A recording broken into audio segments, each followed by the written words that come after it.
our acts. The sea can be deep for our diving. Hope comes and stops us in our tracks. Bravely we prove in our striving, trudging together each day. Where there's a will, there's a way. Hello, everyone, and welcome to Raw Recovery, a Trudging Together podcast. My name is Dion Miller, and I will be your host today. Thank you, everybody, for coming on. Again, we are utilizing Restream, so your listening experience should be better here. And so today I have on Steve Robinson. And I always love the way that I meet my guests because there's always a little bit of a story at least. I met Steve about 5 minutes ago, and we got to know each other a little bit. But the reason that I asked Steve on is he does a lot of posting to the Trudging Together group, and number one, it's consistent. I've been watching it for weeks. And he posts something from the book, but then he adds something on that's meaningful in his life, some kind of experience. And that's what was getting me. It was that part. I can read that stuff out of the book. I hear it all the time, but I love hearing what people have to say about it. So that's why I asked Steve to come on today. I thought you would be a very good fit. Thank you, Steve, for taking your time and coming on today. Well, you're welcome. Thank you, Dion. I appreciate this podcast. I appreciate what you do for recovery, for the fellowship or the fellowships, and just people in recovery. This is a way of life that works for me. My life is pretty good today, and it used to not be good at all. I do a gratitude list every morning. I've done that for about 1.5 years now, and wow, it's absolutely easy to find 3 things to be grateful for, and I usually end up with 10 or 12 or 14. And every now and then, for extra credit, I do like a few hundred. I spend an hour. I just do it, and it's not the mundane things. I forget about them, but I used to not even have those things. I used to not have electric all the time because I didn't pay the bill, and I didn't just have dishes, full of dishes, and I used to have that sort of life. And today, I just don't. That's a good point. When my power goes out now, I know it's not the bill. Right. I understand that kind of life. And I'm glad, I hadn't thought about that in a while. And it's good to go back on that. Yet now our gratitude has deep, meaningful experiences behind it. And but that takes a little bit of work to get to. You had to do some things to get there. Yeah, so what I'd like to do is go ahead and open it up so we can hear your story. And so we're going to go ahead and make this a Steve show. It is all yours. All right. I guess the first thing I wanted to talk about, because it just came to mind, was the end of Dr. Bob's story. He talks about the reason for service, the reason he did service. And there were, I think, 3 reasons. I may get this wrong, but I think there were 3. One is that he felt like he had a responsibility because sort of need to pay back for this life that we've been given, this amazing gift. Mm-hmm.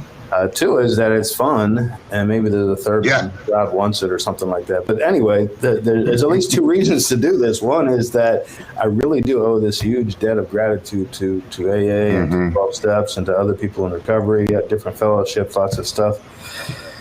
And also because it's fun and it's good, and it took me a very long time, actually, 15 years, to realize that the key to happiness, at least for me, is fulfillment, and the key to fulfillment is helping other people. When I'm serving other people, I feel good, and so it's easy to say yes to this sort of thing. Of course, I'm going to say yes. Why would I not feel so good? My choices are I can sit around and watch Netflix, or I can do something good for myself and for others. Absolutely, yeah. This is a good choice. Anyway, my story started in 2001. Actually, it started long before that. It started when I was probably 7 years old, my earliest memory, let's go back there. My earliest memory was somebody had written on the bathroom wall, this is in first grade, and there was a bathroom connected to the classroom. So the teacher knew it was one of us 20, and somebody had written a bad word on the bathroom wall. And it started with F. It was a bad word, and I got blamed for it. And I didn't write it. I didn't even know what that word was. But I remember the shame. Now, 53 years later, I remember that feeling of shame. Feeling small. I remember feeling not good enough and not big enough. And for as long as I can remember, that was the feeling that I carried around. And I don't know where it started. I've done some ACOA work, adult children of alcoholics work, and some trauma work, and maybe it started when I was an infant, or maybe it didn't. I don't know. Maybe I was just It doesn't really matter. Yeah, it's we can either, because I do a lot of self-searching too. For me, it's about a self-awareness, or I can't be honest with myself, and I've tried to pinpoint where that started. And it's an uphill battle for me. I think I would just rather go ahead and live in the solution than figure out why. Oh yeah, sure. Yeah, but the point is that I was restless, irritable, and discontented from my earliest memory, which is like 6 years old, and until I was like 12 or 13. That was the way that I was: restless, irritable, and discontented. Of course, I couldn't have used those words then, and those words are obviously from the doctor's opinion. From the book. Restless, irritable, and discontented. But when I read those words and when I heard those words over and over, probably not the first time, but eventually I realized, that connected the dots for me, and that was how I felt. I felt restless. I didn't feel like I fit into the world. I felt irritable. Things would make me angry quickly and scared quickly, and I felt discontented. I just didn't feel generally happy with life. I didn't. I was just barely surviving until. Like at 12 years old, probably, when I discovered the amazing, miraculous, magical power of alcohol. My parents would often have block parties. We lived on a little court in a suburban kind of place, not atypical of lots of America. And they had block parties in the summer, and I think it might have been July. It may not have been, I'm not sure. But there was a keg, and I was able to sneak some from the keg. And I'd had a few sips before, but that day I had enough that I felt something. And I felt a sense of relief, and I felt that sense of ease and comfort that Dr. Silkworth talks about in the doctor. The sense of ease and comfort that comes after a few drinks. And all of a sudden, I realized this was better. I finally felt okay. I could talk to girls, and I could not feel so afraid, and I could actually have a smile or a grin, or probably a goofy grin, childhood grin. That was not so weighed down and so heavy and so and dazed and confused. And so for a very long time, alcohol worked for me, and marijuana and some other addictive sort of behaviors. I realized later that I was a sex and love addict, that I was sort of addicted to the idea of romancing. I wasn't really in love with people, with women, with girls, but I was in love with the idea of them, my romantic ideals. What was the Eagles song? After the thrill is gone. I always fell out of love. Once the thrill was gone, I kind of fell out of love. Sure, but the point was that anything to get out of myself, anything to get out of myself, which was alcohol, which was cigarettes, which was marijuana, which was fantasizing about girls, which was shoplifting, which was thrill seeking, which was just a lot of stuff, because I couldn't deal with the reality of just being present with myself, because I didn't like myself, because I felt unworthy and small and lost and dazed and confused and restless, irritable, and discontented. In the words of Dr. Silkworth. I understand that. But I didn't feel that when I was drunk. And so my life for a very long time was that I worked hard and I raised a family. I actually have 9 children. Yes, 9. Wow. N-I-N-E, 9. I don't do anything in moderation. You have 9 kids and you're smiling. Something's working. Well, they're all grown up and out. Okay. And most of them don't talk to me anymore, but we'll get to that. I hear you. So yeah, alcohol worked for me in that it relieved that sense of discomfort and darkness and misery, at least while I was drinking. And when I wasn't drinking, I could look forward to it. So I never really became a daytime drinker. I mean, occasionally, but almost never.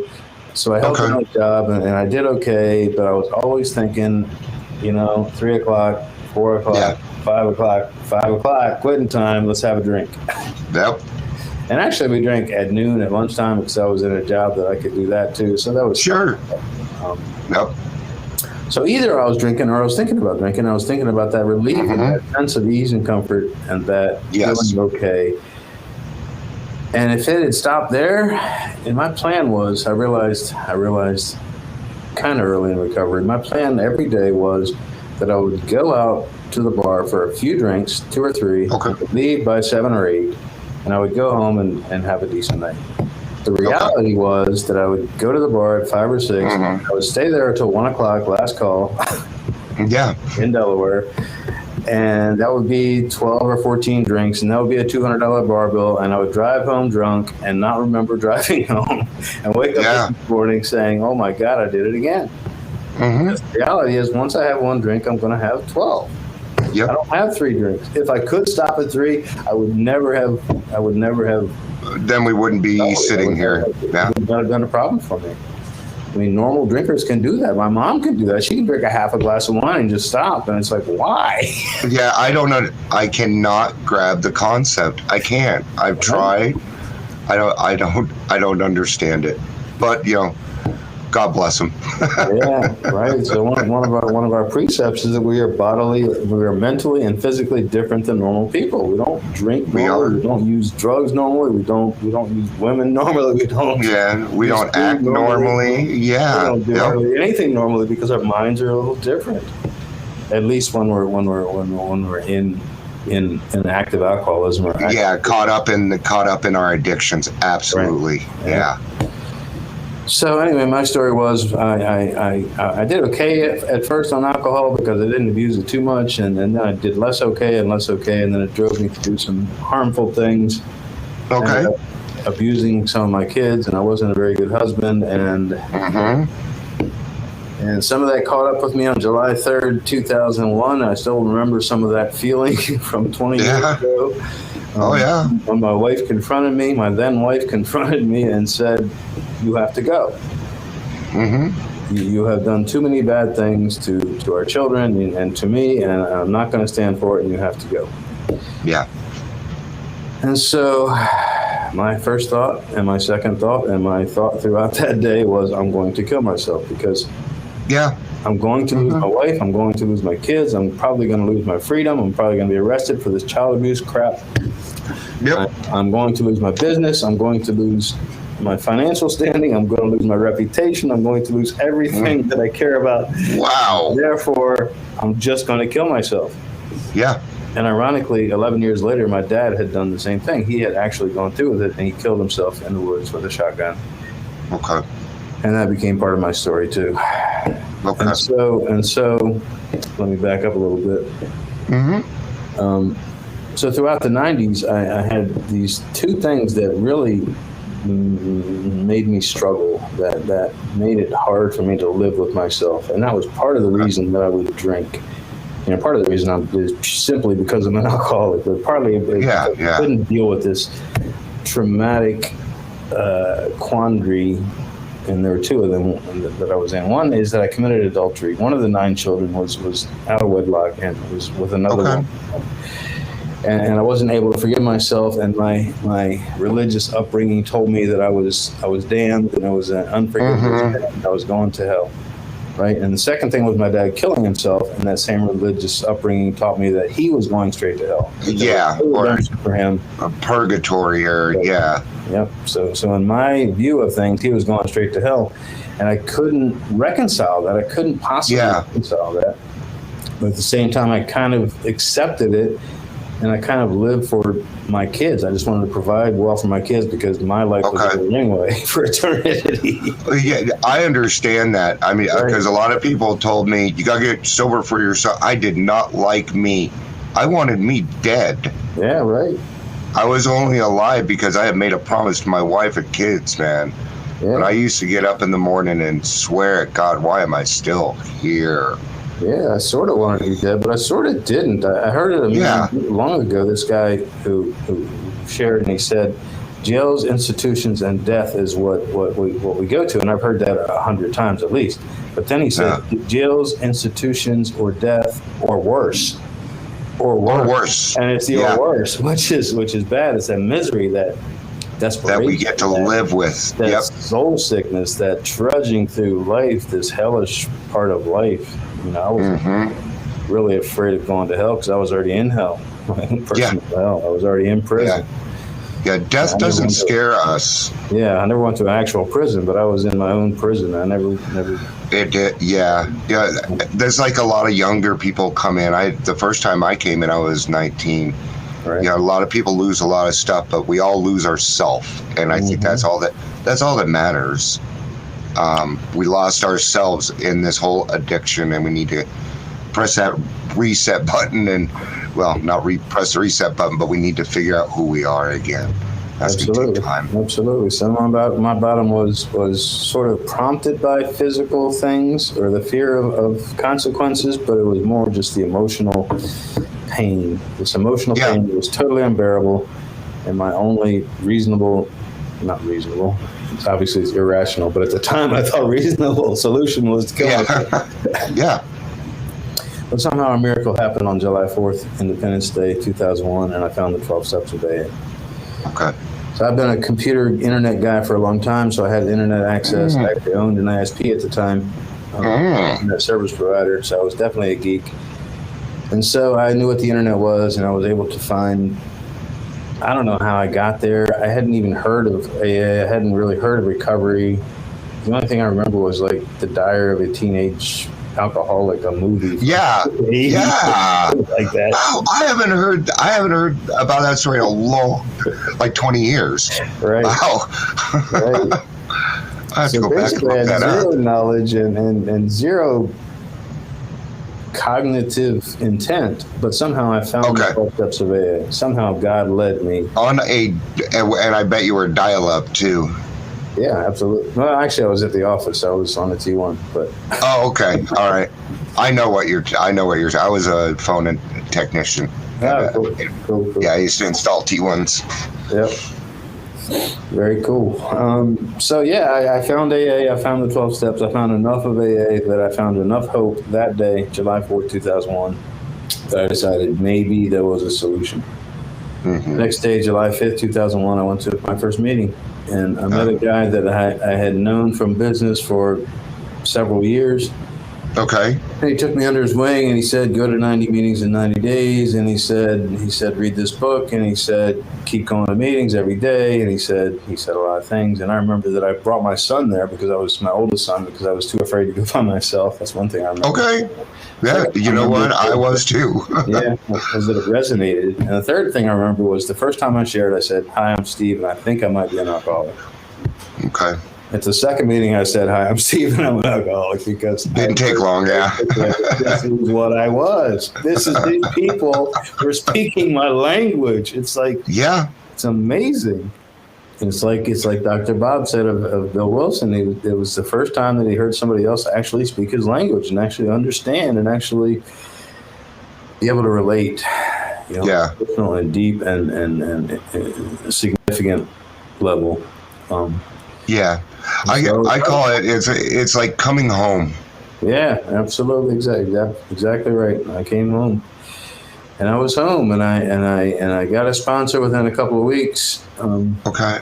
He was sort of assigned to me, which was good. I probably wouldn't have had 6 months. All the ones that stuck were assigned, man. I wasn't even capable of picking my own. No. Right.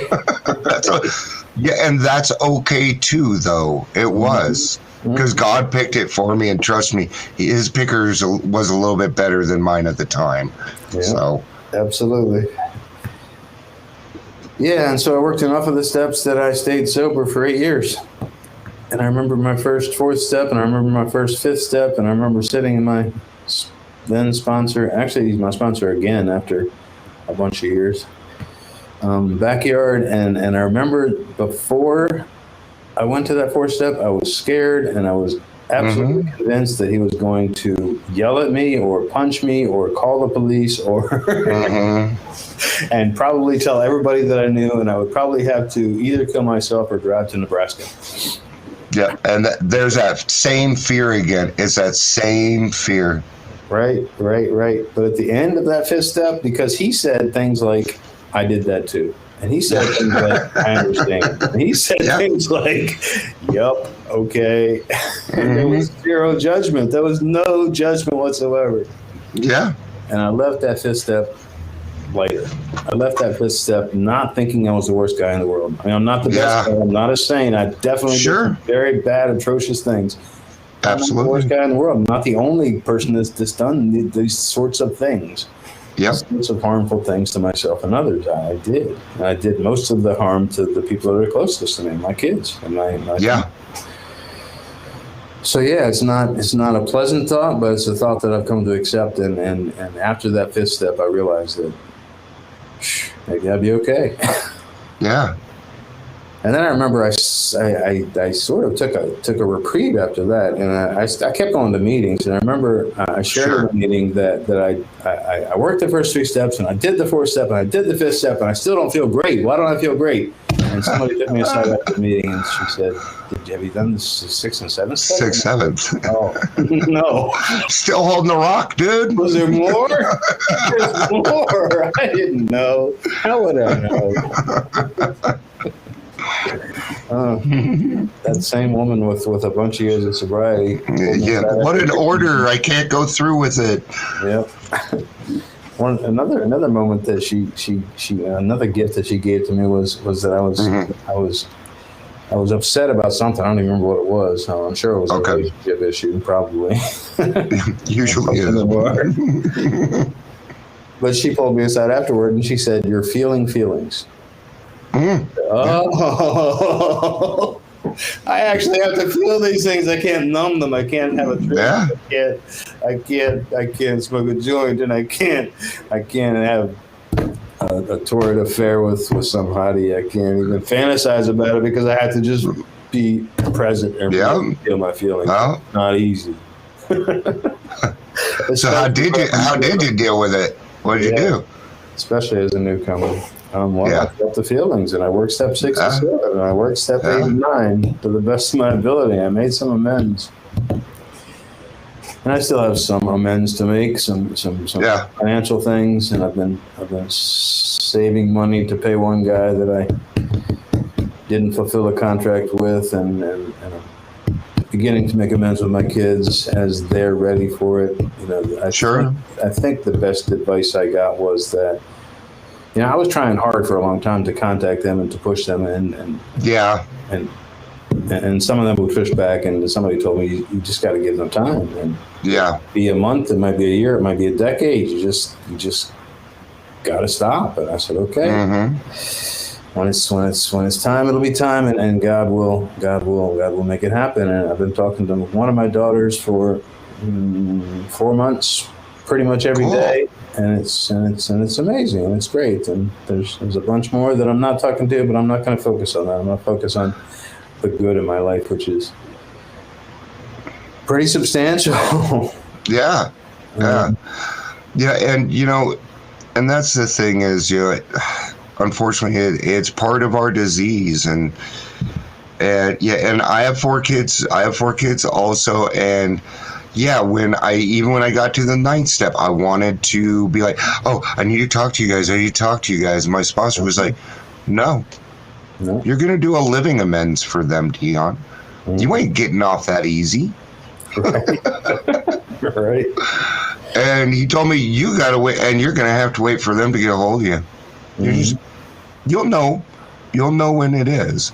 Yeah, that's true. And 3 of them I've been able to do something. 1 we're still waiting, but we don't have not a relationship, and that's okay. That's all right. Yeah, it is okay. I very much believe in direct amends, but only when the time is right. And I also believe in direct amends and loving amends, and we just do what we can to be decent human beings. Yeah. was completely different from being an indecent human being. I wanted to be a decent human being, even at my worst. I wanted to be a good man. I had no idea how to do it. And the alcohol kept me from reality. I believe at the heart of every alcoholic and addict is a very, very good person. Sure. Because there isn't one that I haven't met that when it came down to when we removed everything, at the very heart of it was a giving, loving, tolerant person. They were just naive and didn't have the right tools yet. Mm-hmm. And that was me at, 45 years old. So 45 going on 11, you understand that. I do. Yeah, one of my best friends ever, his name was Ray, and he lived with me for a while, and he's dead now. But he was a heroin addict, and he was a felon, and he firebombed a police station, and he was my best friend. He was my best friend because he had a heart of gold, and he was just he was the worst and the best human being I've ever met. I really caught what you said at the beginning, because the reason that, and it's, part of what Dr. Bob had said is, I did a lot of things. I feel responsible. I do. I feel responsible to God's children because of my behavior in the past. You bet. And if I even come close to stepping on or hurting one of God's children, God lets me know immediately. Mm-hmm. I am not allowed to do that. No, I've been thinking a lot lately about the path narrows, and for a long time I felt like that was a little bit of a punishment. It's like I have to do better because it's painful. But I'm starting to realize that as the path narrows, the path also lightens, and so I'm more happy, joyous, and free. And it's like, oh, okay. Oh, yeah. Not a punishment, not a penance. That's funny, because I thought the same thing, and now I find that I'm on my path and I stay in my lane. I stay in my lane. I don't jump in other people's lanes. 95% of what I do is keeping my mouth shut, and it works very well. Yep. I think I made my story sound too easy, and I think I was too easy on myself. So let me tell you a little bit more what happened. You got it. Yeah, this is your show, bro. So step one is that we admitted we were powerless over alcohol or whatever, lots of things. Okay. And I never fully admitted, to use the words of the big book, I never fully considered in my innermost self that I was a real alcoholic. Okay. And so because of that, even though I stayed sober for 8 years and had a pretty good life and was definitely improved emotionally, spiritually, and that was reflected in my life. I was living in a nice apartment. I had a nice car. I had a good job. I had a lot of great stuff. But at the same time, I still had this little reservation. I still had a reservation. I still held on to that idea that I was like 85% alcoholic, but I wasn't 100% alcoholic. I wasn't 100%. I wasn't absolutely powerless. Sure, my life is better when I don't drink, so I'm going to keep doing this AA thing and not drink. Okay. But because I never fully really worked step one, I never felt like, and it took me a long time to realize this. I didn't, of course, realize it back then at all. Sure, you didn't, because you didn't know. Sure. So because I never really worked step one, I didn't feel qualified to work step 12. Okay. So I worked step 12 in terms of the easy stuff. I set up the chairs and made the coffee and did the interview prep thing and did all the stuff that didn't require this hand-to-hand, one-to-one in the trenches. Sponsoring. Working with the sponsor. I briefly sponsored a couple guys, but they drifted away, and that was just more proof that I wasn't the guy to sponsor, and so I didn't. So I didn't. And because, and so we've heard about two-stepping, working just step one and step 12. But I was sort of 10-stepping. I was not working step one and 12, but I was working the rest of them, and so my life got better. But I never really fully conceded to myself that I was a real alcoholic, and so I never really was in this thing as a full, complete, 100% willing participant. And so because of all that, I relapsed for 6 years. Okay.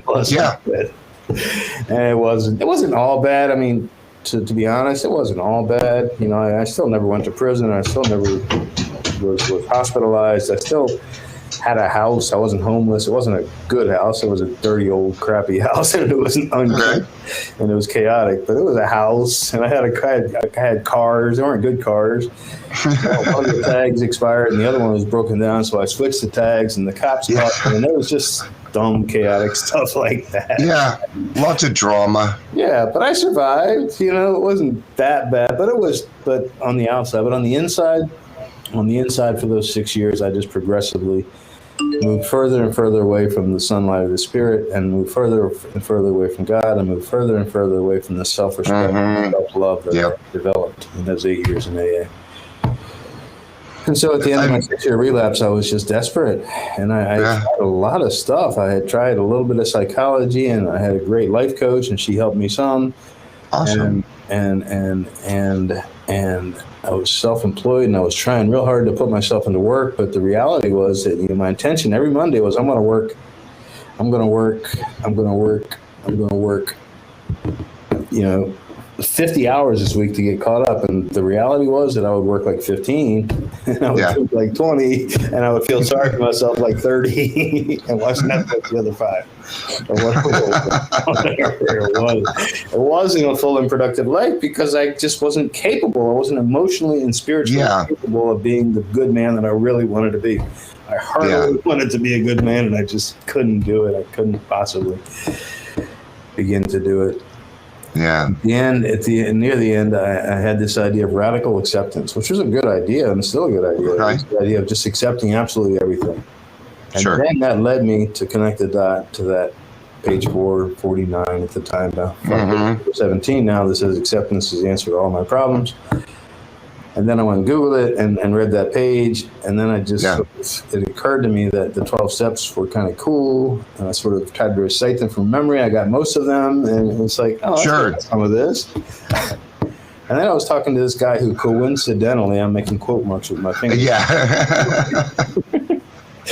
Was in the program, and he was a client of mine, and I talked to him a little bit about my discontentment and my feeling lost, and he said, you know, I'm in the program, and you might want to go to a meeting. And I said, oh. Yeah.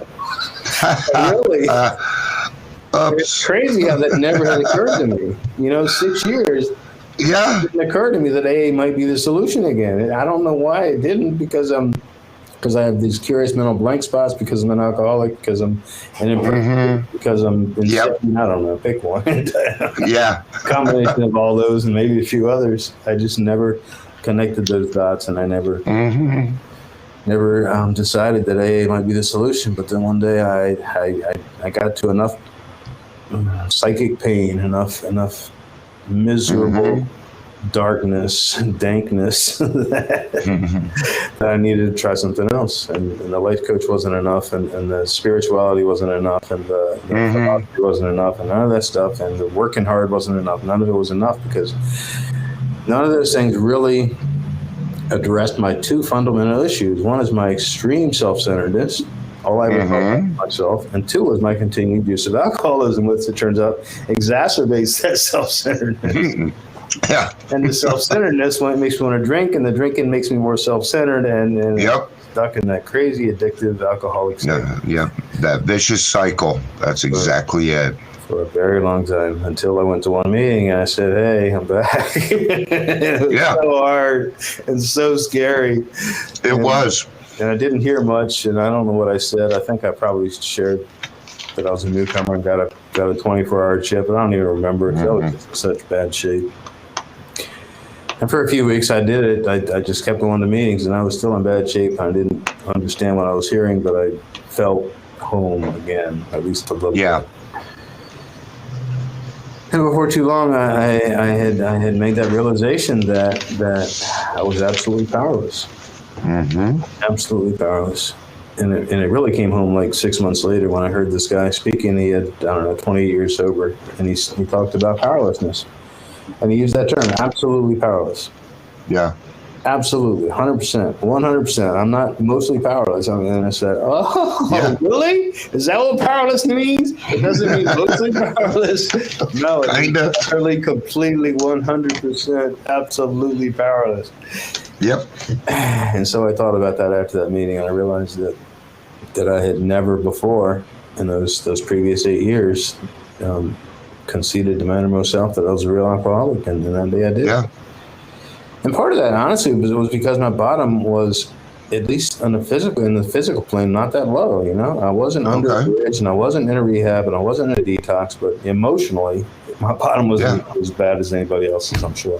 Absolutely. But physically, I compared myself out. Was going to be the point. That my conception was that a real alcoholic was a guy that was in rehab 12 times, and before that was under a bridge or was in a prison for 20 years, and he had no other choice but this.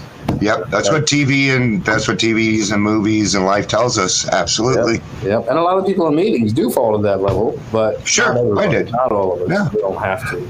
Actually, a good portion of us don't.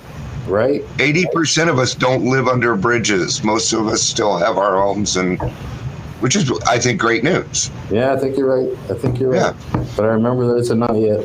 And that it's absolutely possible. It's very likely that if I go back to drinking today, that within a few years, I will end up in a much worse place.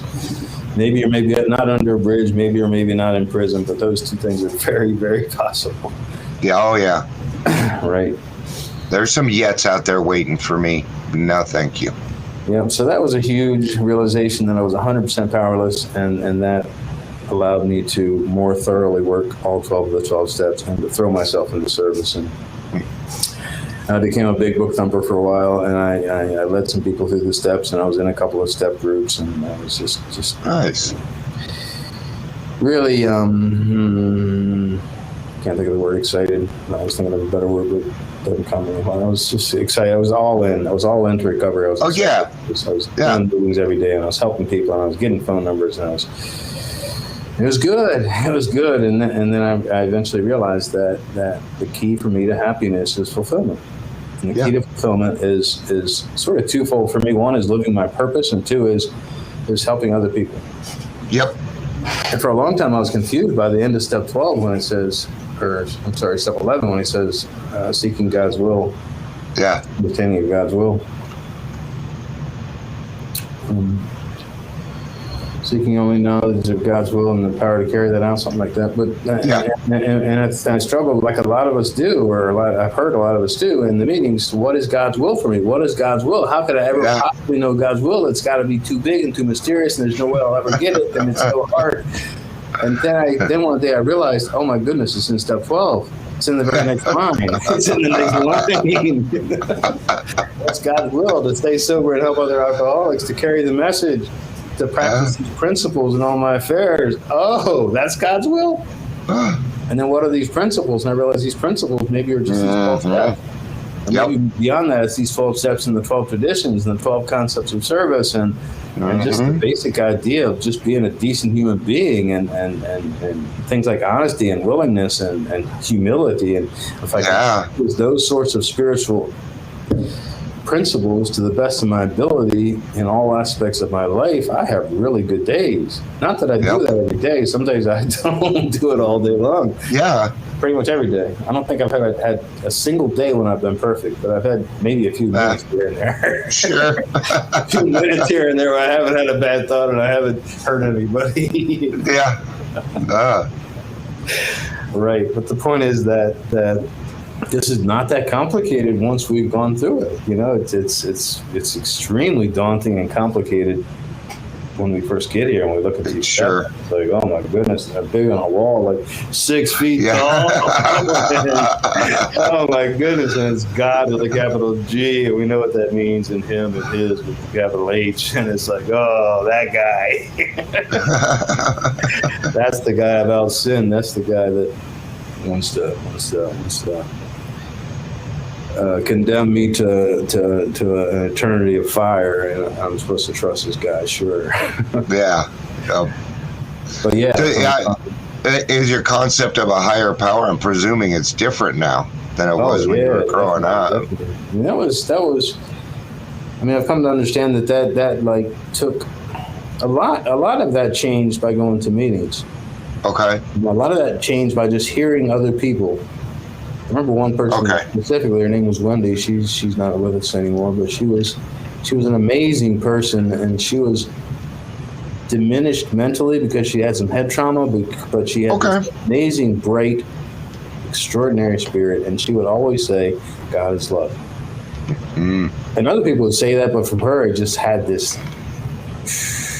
It was different. It's the opposite of weight. It's just this lightness. It's this amazing, miraculous lightness. This God is love. It's like, oh, maybe you're right because it feels right.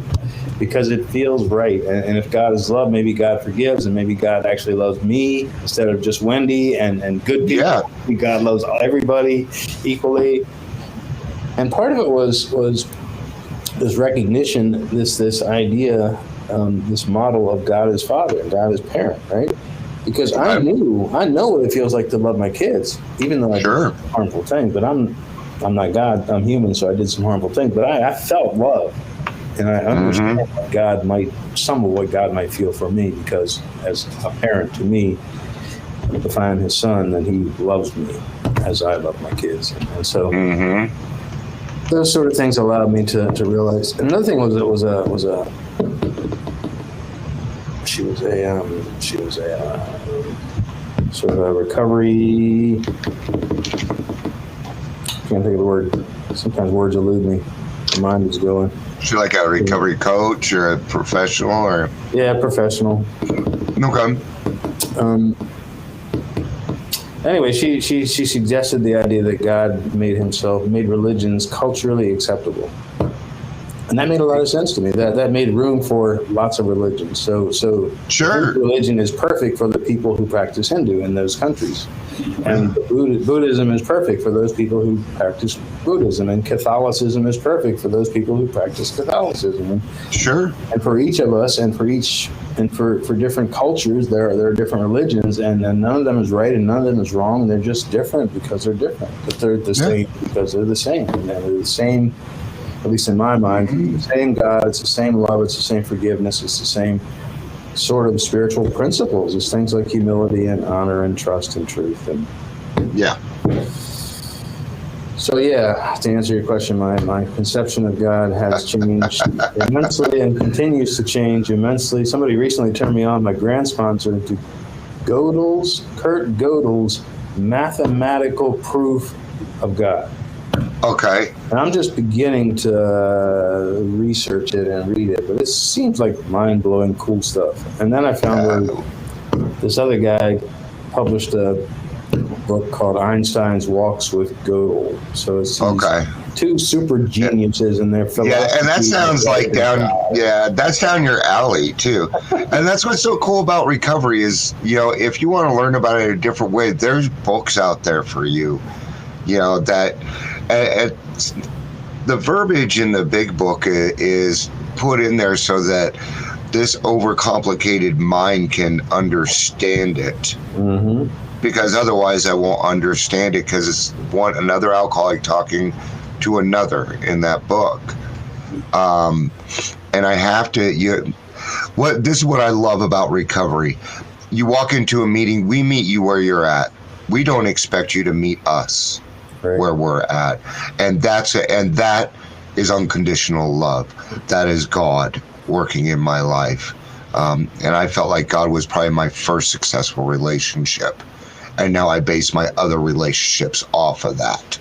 Yeah, absolutely. I hear God in the shares of other people, especially in AA meetings. I definitely hear God through other people. And I began this last sort of segment saying that I was a big book thumper for a while, and I'm still a big book thumper, but I'm not only a big book thumper. I absolutely made room for much, much, much more. Heck yeah! And I believe that the 12 steps are defined perfectly in those initial pages of the big book. But I think that that's not all there is, and it says that in the vision for you. That this is just the beginning. Now you're sober and it's great, but guess what? Now go out. That's a beautiful thing. What's the final sentence? You will surely meet some of us as we trudge the happy road of destiny. Right. It tells you to literally go out there and do the work now. Now, remember back in the 30s, we didn't have internet. We didn't have recovery coaching. We didn't have treatment surgery. So they literally had to go out and do things. But we still have to do that. I mean, it's still part of the work. 12th stepping, getting out to detoxes. I'll go down to Skid Row and yak with those guys for a while. Absolutely, sure, whatever. Yeah, I love there's a line in the forward to the 12 and 12, I think, that Bill Wilson probably wrote, and it says, we become happily and usefully whole. Yes. Happily and usefully whole. And yes, we can embrace technology for that. I mean, I love face-to-face meetings, but I love this format too, this podcast. And I love sending out my daily text messages to a bunch of people and a bunch of groups. And you know, I'll tell you a tiny story, and that's that I'm sponsoring a guy that lives in Iran. Okay. And the reason is that because of COVID, there weren't face-to-face meetings there or here, and we did, and we don't even speak the same language. We both use Google Translate, and we translate what is so what cool. We text, and it freaking works. And I learned today that he's sending the message that I sent to him to 700 people in Iran, and it's like, wow. Isn't it? Wow. It's so cool. I know. Isn't that cool? So there's a part of me that says, yeah, let's be old school and just do it all face to face. But there's another part that says, you know, why? Yeah. Why not use text messages? Why not use podcasts? Why not use Facebook? Why not use whatever there is? Whatever there is. Yeah. Well, instead of arguing with it, we don't argue and react anymore. We come into agreement with things. And when we do that, then we can utilize those things to our benefit. Mm-hmm. Absolutely. And it's a much easier life. Sure. You're right. I mean, I'm a face-to-face kind of guy too, but heck, then I don't think I would have met half of the people that I have this last year if it wasn't for Zoom meetings. I wouldn't, my recovery wouldn't be where it's at. It's so cool because I talk to so many different types of people that I get a lot of recovery, a lot of different recovery talk. So it's. Yeah, I don't necessarily think that God created COVID, but I think that God used COVID. He used this time of trial and tribulation and challenge to bring us closer together. At least those of us who are willing. You know, I didn't have any trouble staying sober during COVID because I stayed connected. Yeah. Not usually face to face, but there was some of that, and Facebook and podcasts and whatever. It doesn't matter. Telephone. And I'll make this short, but it was kind of ironic because when COVID came around, I deal with acute anxiety and PTSD, and I had a hard time getting out and things like that. So I did a lot of stuff on internet. I was doing my podcast, my daily reflect, and I was trying to keep connections. So when COVID happened, you guys all came into my world, and I loved it. Right. I loved it. I'm like, because people were, and I loved it because people were going nuts, and I could teach them how to stay home and not drive themselves and their significant other crazy. Because it's hard. It was, man, people were going, man, squirrels abundant.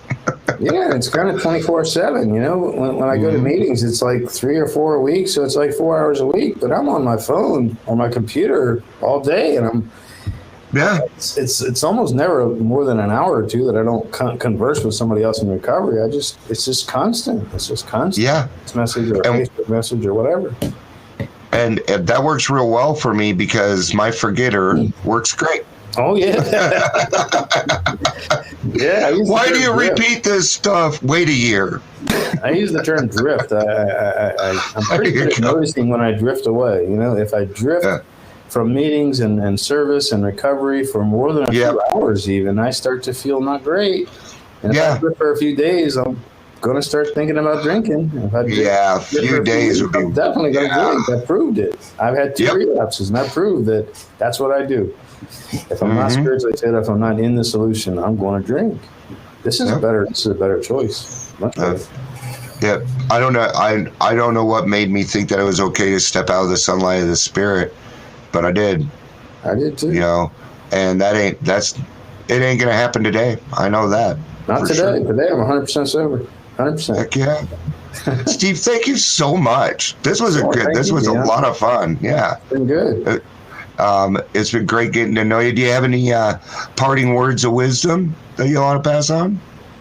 Oh, just put you on the gun there. Take the leap. take the leap. This is better. Try it. I mean, just try it. Try it for a month. Try it for 2 months. And if you don't like it, you can go back to your old way. But give it a shot. Yeah.